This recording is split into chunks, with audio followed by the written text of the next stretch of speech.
Hello साथीहरु, फेरि पनि स्वागत छ तपाईहरुलाई मेरो मिनी ब्लगमा। मैले चाहिँ धेरै पछि आज ब्लग बनाइरहेको छु। आज हामी तीनजना भएर घुम्न जाँदैछौँ। तराईको सम्म परेको फाँट देख्दाखेरि त मलाई एकदमै रमाइलो लाग्छ के। मलाई मात्रै हो कि तपाईहरुलाई पनि मन पर्छ भन्नु होला है। मलाई तराई एकदमै मन पर्छ क्या। थोरै त्यहाँ कच्ची बाटो थियो, त्यो कच्ची बाटो कटिसकेपछि बल्ल पक्की बाटो आयो। बल्ल शरीरले दुःख पाएन, बस्दाखेरि आनन्दै भयो। एकदमै रमाइलो छ। जस तीनजना मात्रै भएर गएको छौँ, रमाइलो भइरहेछ। मेरो बाबुले चाहिँ मैले उहाँ दिदीले सामान दिएको, बाबु चाहिँ गाडीमा बसिहाल्यो भने सुत्छ क्या, उहाँ निदाइसक्यो। यस्तो गर्मीमा पनि हामीलाई कति घुम्न जान मन लाग्यो। फेरि जति गर्मी भयो नि घुम्न ठाउँ त गइहाल्छौँ, जस्तो गर्मी भए पनि। थोरैजना भए पनि रमाइलो गरौँला भनेर हामी तीनजना चाहिँ अटोमा चढेर गयौँ।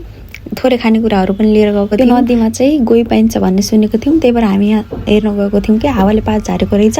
अन्त गोही जस्तो देखेको भएर हामी गोही छ कि भनेर त्यो खोलाको छेउमा पुगेको थियौँ, तर रहेन रहेछ, त्यो पात खसेको रहेछ। फेरि यहाँ खुल्ला चरमा बसेर हामी एकदमै रमाइलो गर्न थाल्यौँ। थोरै खानेकुराहरू लिएर गएको थियौँ, बसेर खायौँ, रमाइलो भयो एकदमै। थोरैजना भए पनि आजको ब्लग यति, भेटौँला नेक्स्ट ब्लगमा। Bye by.